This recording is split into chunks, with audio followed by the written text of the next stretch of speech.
I am going to end this once and for all. You can't. He must stand trial. He has control of the Senate and the courts. He's too dangerous to be left alive. A single moment, a single choice. The fate of the galaxy turns as Anakin Skywalker chooses the darkness over the light. But what if he couldn't choose? What if he didn't stop Mace Windu's lightsaber? If Palpatine died, would Order 66 still happen? Would Anakin still fall to the dark side and become Darth Vader? Would Padme still die of sadness giving birth? And would Palpatine still return? What if Mace Windu killed Palpatine in Revenge of the Sith?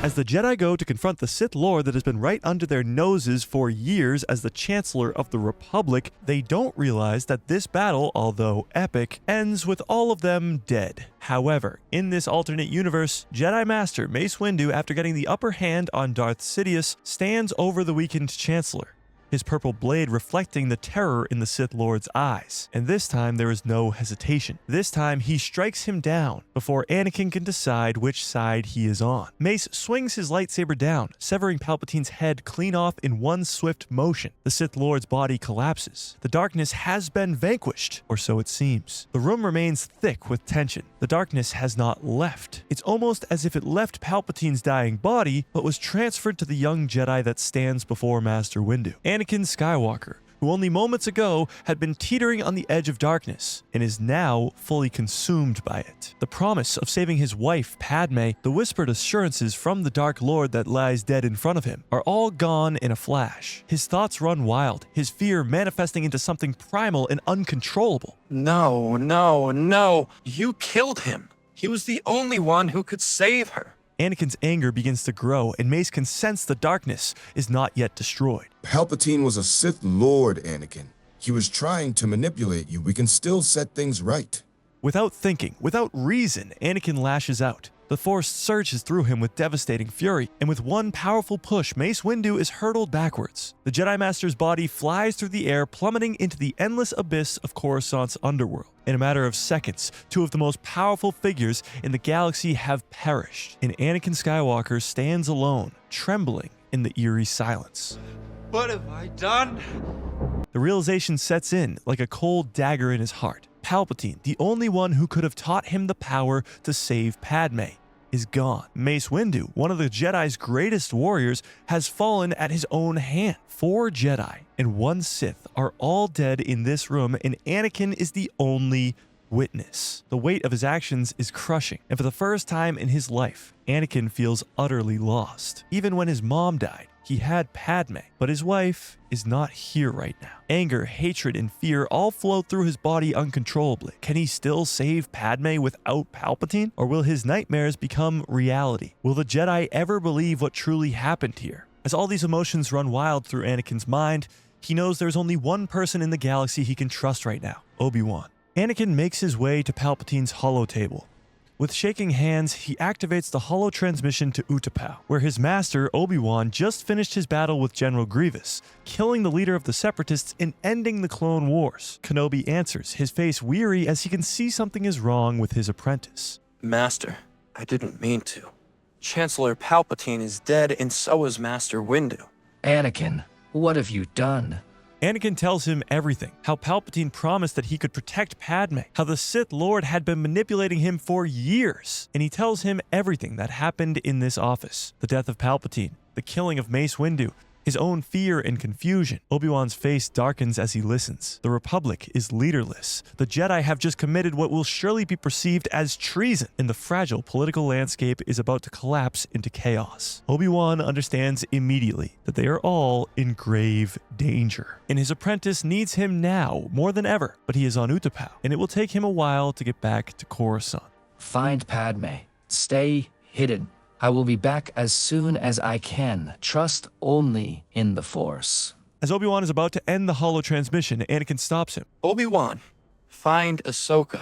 Obi-Wan nods. Anakin's former Padawan, Ahsoka Tano, left the Jedi Order as she saw the flaws of the Jedi way. Surely something that affected the way Anakin looked at the Jedi Order ever since. However, she is currently leaving Mandalore with Darth Maul as her prisoner, but she has no idea what disaster is coming her way.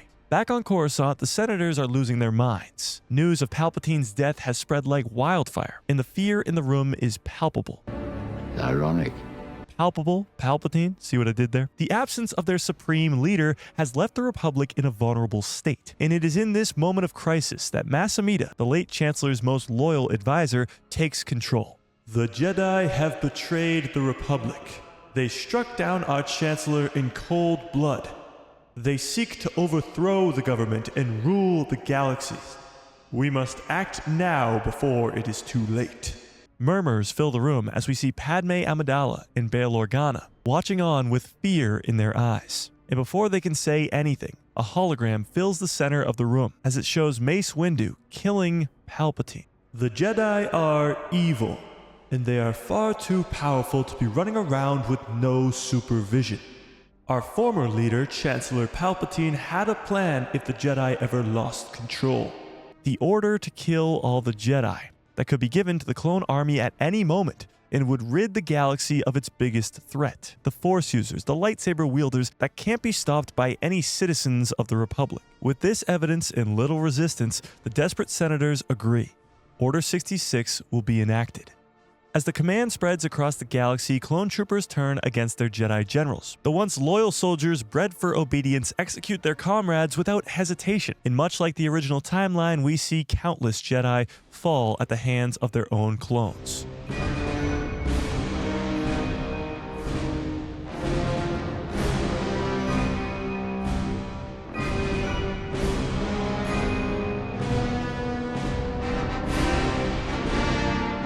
Right now, the most important similar outcome is Ahsoka Tano's. Just like before, she is able to stop Order 66 by manually taking out Captain Rex's inhibitor chip, and her and the captain are able to escape with their lives, and she sets her course for Coruscant. And on Coruscant, the Jedi Temple, once a sanctuary of peace and wisdom, is transformed into a battleground as the clones lay siege to its hallowed halls. But this time, Anakin is not there to help take the Jedi Temple and kill the younglings and other masters.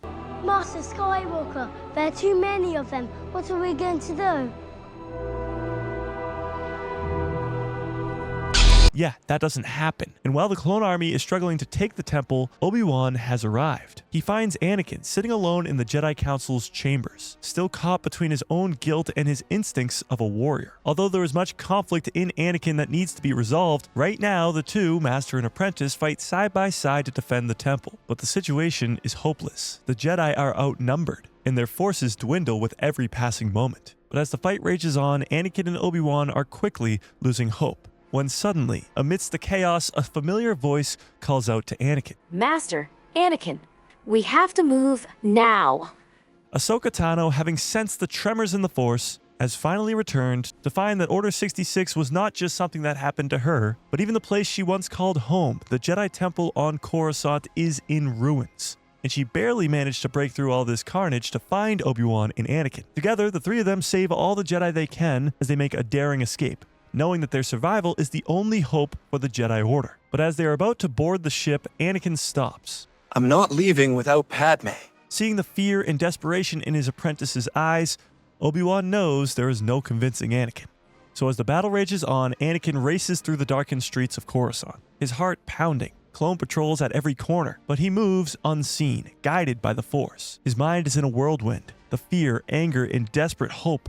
He must find Padme before it's too late. Arriving at her apartment, he finds her staring at a HoloNet broadcast, her face a mask of horror as she is listening to the horrible things the Jedi are being accused of. She turns as he enters, her eyes widen in relief and fear. Anakin, the Senate, they say the Jedi are taking over. Is this true? What is happening?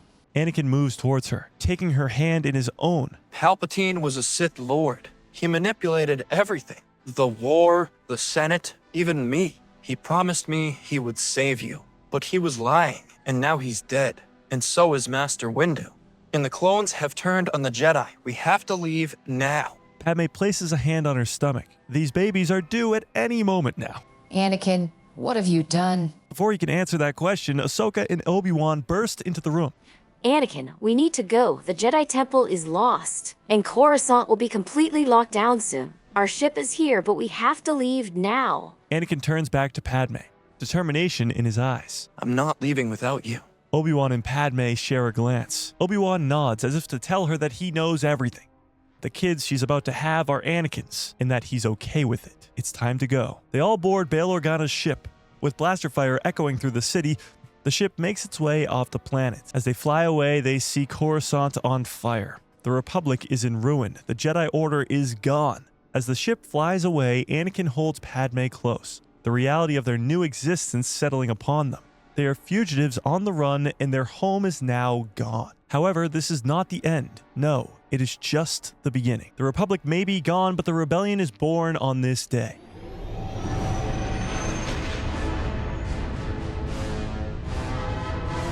Padme and Anakin have welcomed their two new children, Luke and Leia. Now far from Coruscant, deep in the Outer Rim, the remaining Jedi led by Anakin, Obi-Wan, Yoda, and Ahsoka regroup on a secret base provided by Bail Organa. They can't go to Padme's home world of Naboo, they'll be looking there. They must stay hidden. The Jedi Order is now all but destroyed, but its survivors refuse to give up. With Padme's political influence and Bail's connections, they begin reaching out to senators and systems still loyal to the Republic. This time, the rebellion grows a lot quicker. With Palpatine now dead, not being able to lead this new galactic empire, and Anakin, although still struggling with the darkness, not fully consumed by it like Darth Vader, the Empire is far weaker, and this rebellion needs to act fast. We can't stay hidden forever. The Republic may be gone, but the galaxy needs us now more than ever. But there are too few of them. Even if they gathered every Jedi who survived, which is impossible, because they are all in hiding across the galaxy, they still wouldn't stand a chance against the Empire's clone army. Strong the darkness is, but the clones' minds alone they are not. Free their minds we must. Free them. Realizing that the key to defeating the Empire lies within their own army, the rebellion begins targeting smaller Imperial outposts, ambushing clone units, and capturing as many soldiers alive as possible. Using the medical equipment they have from trusted Republic loyalists, they painstakingly remove inhibitor chips one by one from the clones that they capture. What Ahsoka and Captain Rex accomplished during Order 66 was the key to winning this war. However, although they are turning the tides in this war by freeing all these clones, they are making too many waves and the Empire is catching on. The talks of rebellion forming have crossed the galaxy. But this is not all bad news, as Jedi who have gone into hiding now have a new hope to strike back against the Empire. And that will truly bring the return of the Jedi. Oh my god! Okay, but those Jedi who are in hiding find their way to the rebellion. Every Jedi that we've saved, every clone that we've freed, now we can take back what was stolen from us. Over the next few years, the rebellion grows stronger, gathering more and more clones, removing their inhibitor chips, finding loyal Republic citizens, and more Jedi who went into hiding. With the Empire weakened by corruption in the absence of Palpatine, their forces are stretched far too thin. Mace Windu struggles to maintain control as more and more systems begin to resist. And now the rebellion has the perfect time to take back what is theirs. The army, led by Obi-Wan, Anakin, and Ahsoka, lead an armada to Coruscant. The capital world, once the center of the Republic, is now the heart of the Empire. While on the ground, the rebel forces storm the Imperial Palace. What was once Palpatine's office is now Mace Windu's. While Obi-Wan leads the fleet in the sky, Anakin and Ahsoka lead the charge on the ground, cutting through stormtroopers and clone loyalists. They fight alongside the clones who they saved along the way. These rebel forces storm their way to Palpatine's old office, as Anakin and Ahsoka run into the room, confronting Mace Windu. The last time Anakin stepped foot in this room, he had just killed Mace Windu and watched as the lies and deceit of the Sith died. The false notion of his wife dying proved to him that the dark side was not the way. In one swift attack, the Empire that only lasted a few years was vanquished. The rebellion officially declared their victory, and the remaining Imperial loyalists surrendered, and the Republic was restored. With Coruscant reclaimed, the Senate is reassembled. Padme, alongside Bail Organa, Mon Mothma, and other senators, lead the efforts to rebuild democracy. The remaining Jedi survivor, although very few, pledged to restore the Jedi Order, this time learning from their past mistakes. The Jedi must change. We cannot go back to the old ways, and we can become something better. Uncertain the future is. Rebuild we must. Anakin Skywalker, no longer the fallen Jedi that he was destined to become, stands beside Padme as they watch their two kids, Luke and Leia, play in front of them, symbols of the future. No longer consumed by the fear and anger, he has found balance in the Force. As the Republic rises from the ashes, a hope for a new era has begun in the galaxy.